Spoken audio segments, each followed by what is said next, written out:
பெங்களூரில் 20 ரூபா சாப்பாடு என்னென்னு பார்த்தீங்கன்னா அப்பளம்.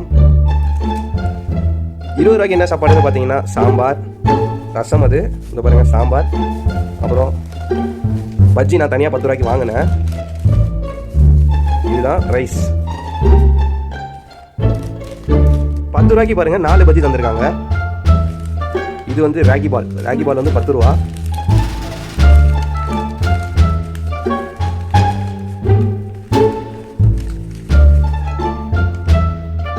அப்புறம் மெயின் டிஷ் என்னன்னு பார்த்தீங்கன்னா நம்மளோட அழுக்கு பிஸ்மில்லாபாத் காலையில் எங்கள் பிஜியில் போட்டாங்க. இது கூட பார்த்தீங்கன்னா காரா பூந்தி. நான் நிறையா வாங்கி வச்சுட்டேன் காரா பூந்தி.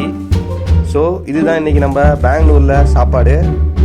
என்னப்பா பெங்களூரில் ஜாலியாக இருக்கான்னு சொல்கிறவங்களுக்குலாம் இதுதான் பாருங்கள், அழுக்கு பிஸ்மில்லாபாத்தும் இந்த காரா பூந்தி. இது பிஸ்மில்லாபாத்துன்னு சொல்ல முடியாது, இது என்னன்னே தெரியலை. காரா பூந்தியை எடுத்து இந்த சோத்தில் போட்டு சாப்பிடணும். இதுதான் இந்த ஊரில் தொட்டுக்க சாப்பாடு. இந்த களி தான் பார்த்தீங்கன்னா இந்த ஊரோட ட்ரெடிஷ்னல் ஃபுட்டாக. ஸோ இந்த களிக்கு நிறையா பேர் நிறையா கொடுப்பாங்க. ஆனால் இவங்க என்னமோ எனக்கு இந்த சாம்பார் தான் கொடுத்தாங்க. எனக்கு அந்த சாம்பார் பிடிக்காது.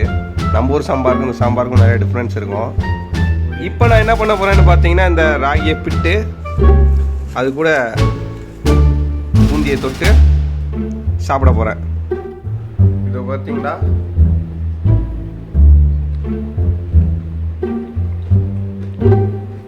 இந்த வீடியோ உங்களுக்கு பிடிச்சிருந்தா லைக் பண்ணுங்கள், மறக்காமல் சப்ஸ்கிரைப் பண்ணி சப்போர்ட் பண்ணுங்கள். மறக்காமல் சப்ஸ்கிரைப் பண்ணிடுங்க.